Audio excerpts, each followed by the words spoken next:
안녕하십니까. 신의 한 수의 신혜식입니다. 지금 대한민국이 개판입니다. 언론도, 정치인도, 또 교계도 모두 못 믿겠습니다. 왜 그렇게 됐습니까? 바로 선동 세력에 의해서 국민들이 혼란스럽기 때문입니다. 광화문에 10만 나온 걸 가지고 100만이 나왔다고 뻥튀기 하고 있습니다. 언론이 심합니다. 이제 언론은요, 신문으로 또 방송으로 먹고 살 게 아니라요, 뻥튀기 장사로 나서야 되겠습니다. 그만큼 심각한 상황입니다.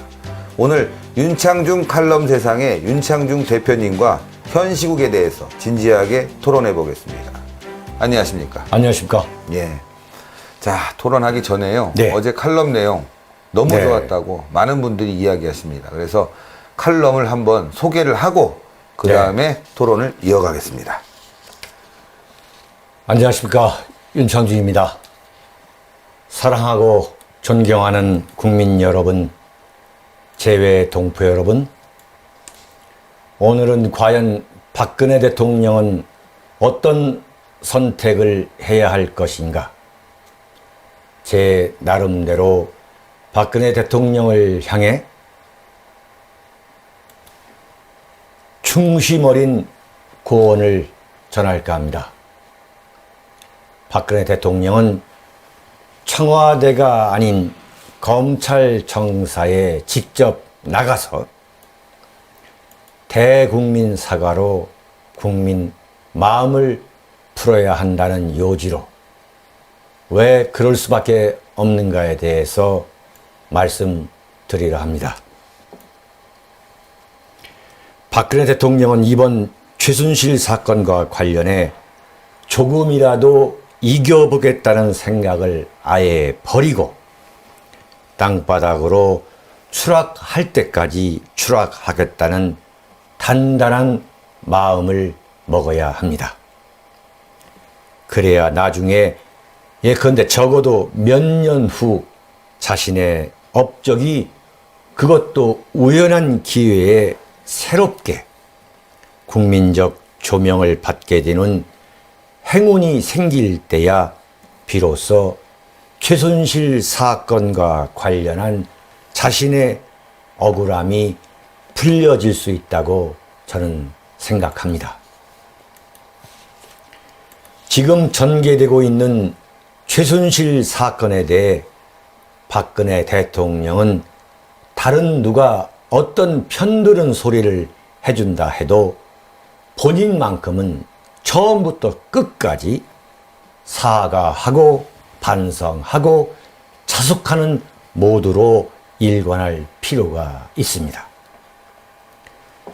그렇게 죽어 지내다시피 하며 대통령 임기를 겨우겨우 힘들게 마치고 청와대에서 나와 지내다 보면 다시 세상으로부터 재평가를 받게 되는 날이 올 것이라는 그야말로 기도하는 심정이어야만 현재 이 시련의 터널에서 벗어날 수 있습니다. 한마디로 최순실 사건에 관한 한 박근혜 대통령은 절대 이길 수 없는 게임인 것입니다. 절대 이길 수 없는 게임이라는 답이 이미 나와 있습니다. 참으로 가슴 아픕니다. 대한민국 언론은 지금 뭐라고 해도 여론재판, 인민재판, 난도질, 생매장하고 싶어 길길이 뛰고 있기 때문에 사실상 속수무책이라고 보는 것이 박근혜 대통령이 처한 현실입니다. 대한민국 언론은 정치인 한 사람 난도질하고 생매장하는 것을 눈 하나 까다가지 않고 일단 저지르고 보는 것을 기자 정신이니 기자의 기견이 하는 풍토임을 알아야 합니다. 정말 저질의 극치가 대한민국 언론인 것입니다. 그런 악질적인 근성이 그대로 발휘되고 있는 것이 바로 최순실 사건입니다. 광화문에 모인 경찰 추산 26만 명의 군중을 눈 하나 까다가지 않고 100만 명, 100만 명이라고 과장 보도하면서도 양심의 가책을 전혀 느끼지 못하는 비이성적인 집단이 바로 대한민국 언론 집단임을 온 국민이 다시 한번 생생히 체험하고 있습니다. 그토록 좌파 운운하며 비난을 퍼부어대던 민주노총인이 뭐니하는 좌파 시민 단체 사람들에 대해 언제 그랬냐는 듯이 별별 미사 여구를 다 갖다 붙이며 광화문 시위를 미화하는 것이 조선일보요, TV조선이요. 이들 조선일보와 TV조선뿐만 아니라 단 하나의 예도 없이 대한민국 언론 전체가 100만 명 군중 시위라고 거짓말을 하고 있는 현실입니다. 제가 박근혜 대통령에 대해 평가하자면 승부사의 특장을 갖고 있는 정치인이라고 평가하고 싶습니다.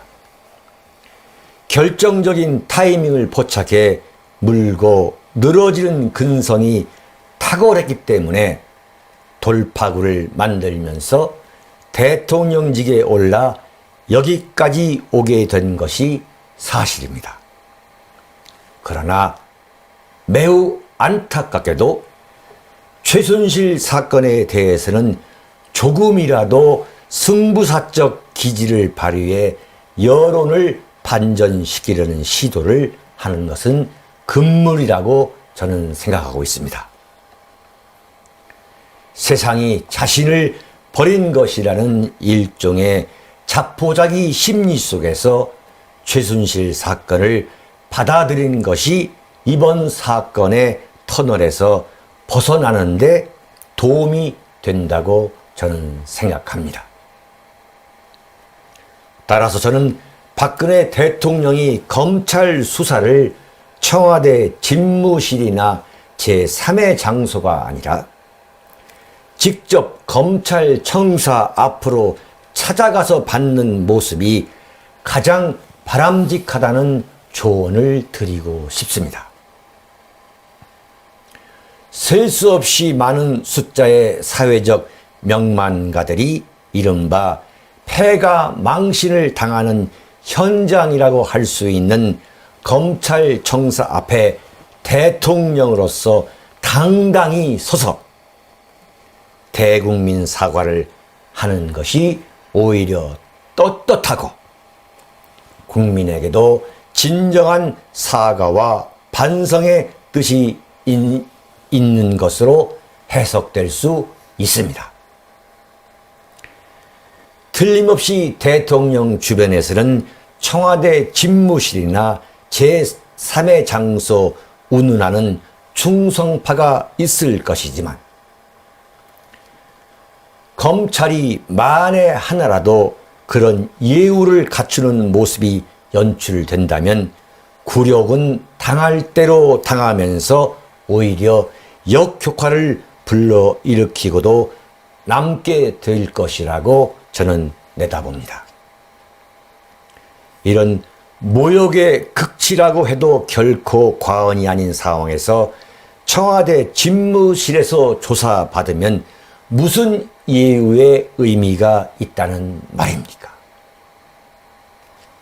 명예, 지위와 같이 세속적인 영광을 모두 헌신짝처럼 훌훌 벗어버리고 이번 사건에 임하는 자세를 굳이 국민에게 보여주기 위해서만이 아니라 우선 본인을 위해 그렇게 자신의 마음을 텅텅 비울 필요가 있습니다. 왜냐하면 앞으로 아마 평생 동안 최순실 사건이 따라다니고도 남을 것이기 때문에 이 사건으로 인한 고통은 평생 간다고 봐야 합니다. 안타까운 일이지만 현실은 현실입니다. 그래서 박근혜 대통령에게는 김영삼 대통령의 케이스가 매우 적절할지도 모르겠습니다. 그야말로 타산지석입니다. 하늘 끝 모르게 치솟았던 영광 속에서 대통령직을 시작해 1997년 5월 차남 김현철 씨가 국정농단 사건으로 구속된 데 이어 그해 12월 급습한 IMF 사태로 인해 끝이 보이지 않는 추락 속에서 청와대를 나왔던 YS. 그 YS의 전철을 지금 박근혜 대통령이 밟고 있는 것입니다. 그랬던 YS는 1998년 2월 퇴임한 뒤 지난해 11월 서거할 때까지 무려 17년간 엄청난 시련을 겪으면서 세월을 보내야 했습니다. 청와대에 들어가자마자 무려 90%까지 지지도가 올랐던 YS를 저는 청와대 출입기자로서 목격했습니다. 그러나 임기 말 상상도 할 수 없는 추락에 낙담하는 YS도 저는 목격했습니다. YS는 1998년 2월 25일 여의도 의사당 앞에서 간신히 퇴임식을 마친 뒤 상루동 자택으로 들어오면서 숨길 수 없도록 싸늘해진 상루동 동네 주민들의 분위기에 낙담하면서 사실상 칩거 아닌 칩거, 유배 아닌 유배로 들어가야 했습니다. YS는 청와대에서 나온 뒤 김대중, 노무현, 이명박 그리고 박근혜 대통령에 이르기까지 그 긴 세월 동안 IMF 사태를 불러온 치욕의 대통령으로서 살아야 했습니다. 그가 세상을 떠나기 전 생전에는 그의 온갖 업적을 폄훼했던 대한민국 언론이 하루아침에 표변해 YS를 영웅으로 재평가한 것을 보고 저는 대한민국 언론의 얄팍한 변신에 혀를 내두르지 않을 수 없었습니다. 박근혜 대통령도 마찬가지입니다. 최순실 사건으로 인해 치명적 상처, 더 구체적으로 말하면 종이 대통령에 가깝다고 할 정도로 명예와 권위를 상실한, 그것도 임기 말 대통령으로서 남은 임기를 보내는 것이 실로 고통스럽다 해도 절대 중도 하차해서는 퇴임 후에는 더 이상 명예회복을 할 기회를 완벽하게 잃어버리지 않을 수 없다고 저는 말씀드리려 합니다.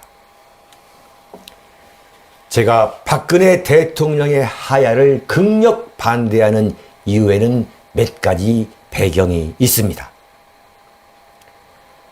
하야라는 것은 결국 임기를 포기하고 중도의 청와대에서 나와 야인으로 돌아가는 것입니다.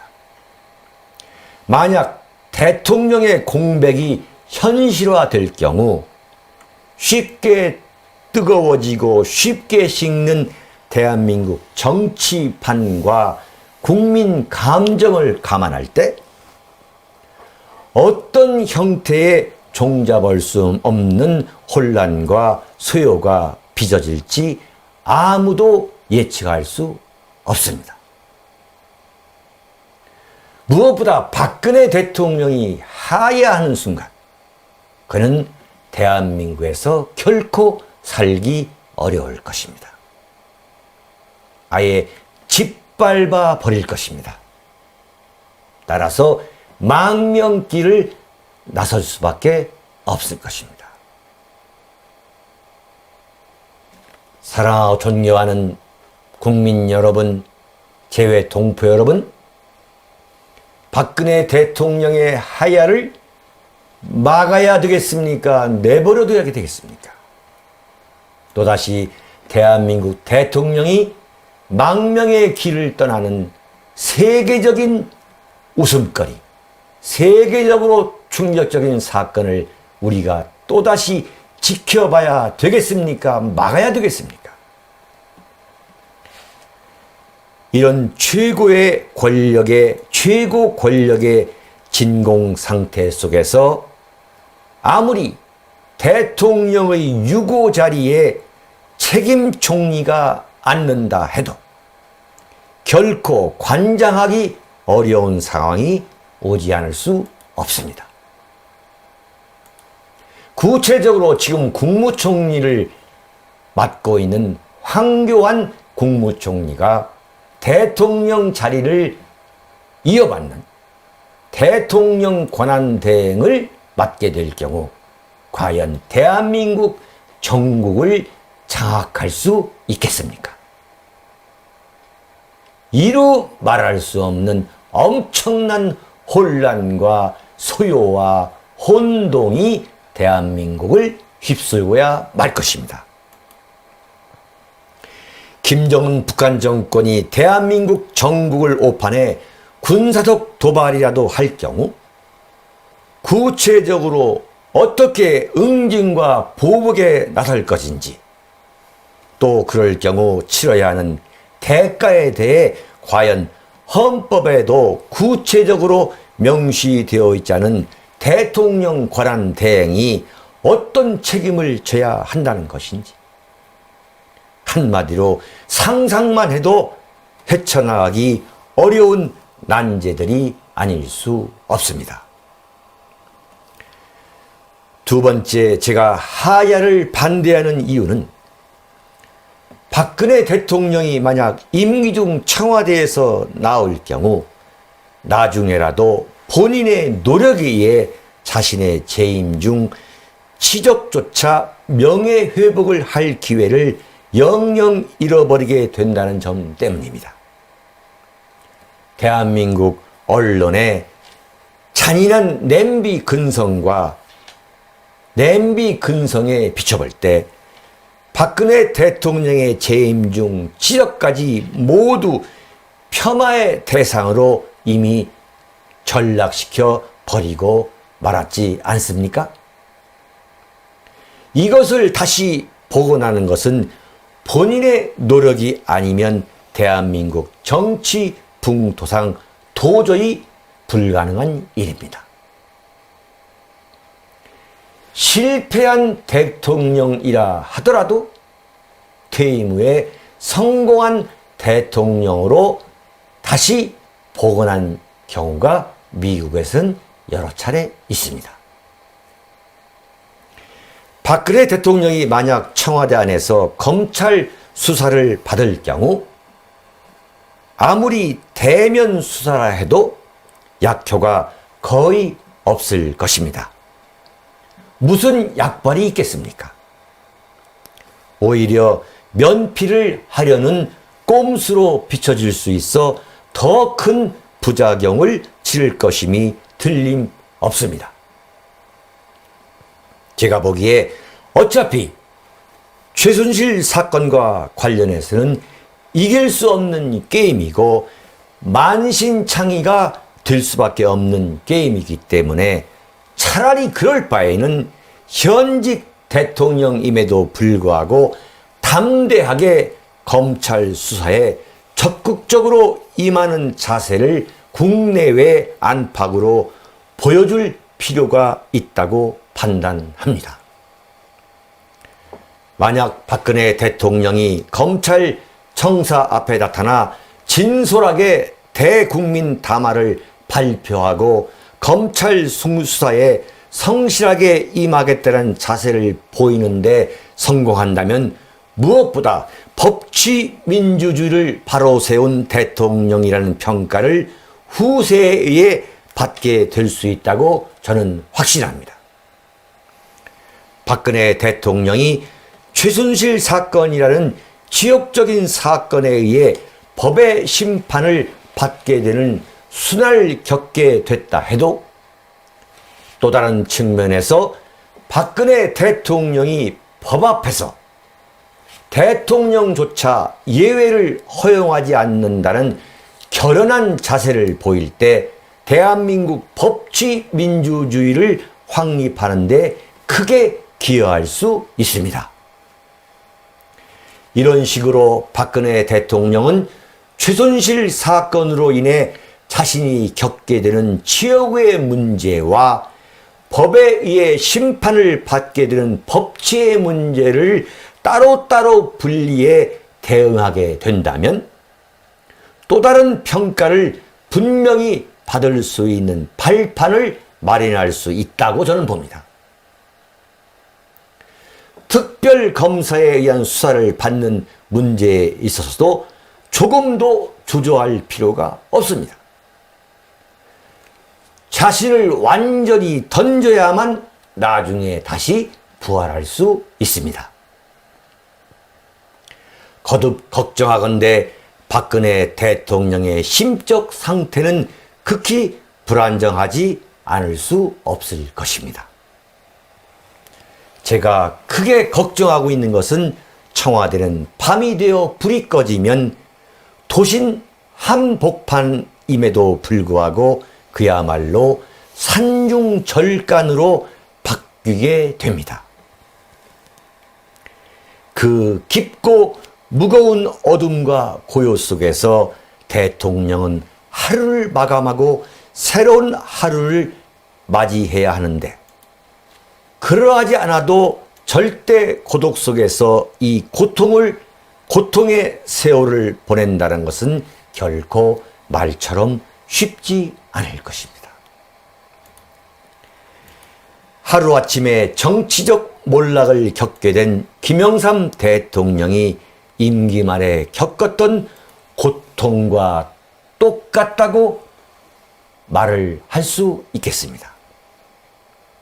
그러나 김영삼 대통령에게는 부인이 곁을 지켰고 이런저런 친인척도 많이 청와대에 드나들었지만 박근혜 대통령은 전혀 그렇지 않습니다. 하지만 분명한 사실은 세상 어느 누구도 자신의 시련을 대신 겪어주지 않는다는 점입니다. 자기와의 투쟁인 것입니다. 남이 옆에 있다 해도 대신 자신의 시련을 떠안아주는 것은 아닙니다. 박근혜 대통령이 자기와의 투쟁에서 패배하지 않고 이겨나가는 것은 최순실 사건을 헤쳐나가는 데 있어서 최대 관건입니다. 자기와의 투쟁에서 이겨내야 합니다. 당연히 이쯤에서 윈스턴 처칠의 어록을 소개해 드리려 합니다. 살아남는 것이 승리하는 것이다. 살아남는 것이 승리하는 것이다. 영어로 survival is victory. 살아남는 것이 승리하는 것임을 자신의 좌우명으로 받아들이며 이 갓난의 세월을 헤쳐나갈 수밖에 다른 도리가 없어 보입니다. 바로 그런 이유 때문에 박근혜 대통령은 살아남아야 합니다. 살아남기 위해서는 당당해질 수밖에 없습니다. 대한민국 안팎으로부터 스포트라이트를 당당히 받으면서 검찰 정사 앞에 나가 대통령으로서 법 앞에는 어느 누구도 예외일 수가 없음을 몸으로 보여주며 진정성 있는 대국민 담화를 하게 된다면 여론이 조금씩 바뀔 수 있는 새로운 출발점이 될 수 있다고 저는 확신합니다. 그래야만 헌법에도 없는 주장을 만들어내 박근혜 대통령을 공격하며 궁지에 몰아넣고 있는 대한민국 야당과 언론을 향해 너희들이 지저대도 기차는 달린다는 분명한 메시지를 보여줄 수 있습니다. 검찰 청사로 나갈 경우에도 대한민국 언론과 야당은 검찰 청사의 굴욕이니 어쩌니 온갖 비아냥을 퍼부어대고도 남겠지만 전혀 개의할 필요가 없다고 봅니다. 문제는 차가운 이성의 힘을 갖고 있는 절대 다수의 침묵하는 국민이 과연 어떻게 받아들이냐에 달려있는 것이지, 대한민국 쓰레기 양아치 언론의 평가에 대해서는 눈 하나 까다가지 않는 담력을 발휘할 필요가 있습니다. 그렇게 한 문턱씩 넘어가면서 대한민국의 옥새를 지켜나가겠다는 비상한 각오로 남은 임기에 하루하루를 헤쳐나가는 수밖에 없어 보입니다. 어쨌든 박근혜 대통령에게 있어서 대통령이 된 사실은 아군의 출발이었습니다. 뒤돌아보면 참으로 아군이었습니다. 그러나 어쩔 것입니까? 심파극에 나오는 대목처럼 이제 와서 운명의 수레바퀴를 다시 돌릴 수는 없는 것 아니겠습니까? 이쯤에서 니콜로 마키아벨리가 입을 열지도 모르겠습니다. 울지 마라. 인생은 울보를 기억하지 않는다. 울지 마라. 인생은 울보를 기억하지 않는다. 자신의 인생 모두를 빼앗아가고 있는 시련을 겪을 수밖에 없는 인간에게 가장 큰 용기를 북돋아 주는 말이 아닐 수 없습니다. 마키아벨리의 그 말은 운다고 해서 자신이 처한 운명이 바뀌게 되는 것이 아니니 비관에 빠져 좌절, 절망하지 말고 운명으로 받아들이라는 의미일 것입니다. 그래서 저는 위대한 철학자 니체의 이 말을 박근혜 대통령에게 마지막으로 전하고 싶습니다. 당신의 운명을 사랑하라. 위대한 철학자 니체는 이렇게 말했습니다. 당신의 운명을 사랑하라. 아모르 파티. 아모르 파티인 것입니다. 박근혜 대통령은 당신의 운명을 사랑해야 됩니다. 그래서 이 시련 속에서 어쨌든 살아남아야 됩니다. 살아남아서 대통령 임기를 하루도 덜하지 않고 모두 마치고 청와대에서 나오는 것이 대통령 임기를 누가 뭐래도 하야하지 않고 다 마치고 나오는 것이 이 시점에서 최선의 선택입니다. 그것이 그나마 대한민국의 헌정을 위한 최선의 선택이 되겠습니다. 박근혜 대통령이 인간적으로 이 시련을 잘 견디고 결코 하야와 같은 국가적 재앙을 겪지 않고 임기를 다 마치면서 대한민국이 시련에서 벗어나길 간절히 기도하는 마음에서 말씀을 끝마치려 합니다. 깊었던 밤도 다시 새벽이 되는 법입니다. 박근혜 대통령은 지금이라도 심기일전에서 대한민국을 묵묵히 지켜나가야 합니다. 사랑하고 존경하는 국민 여러분, 재외 동포 여러분, 대단히 감사합니다.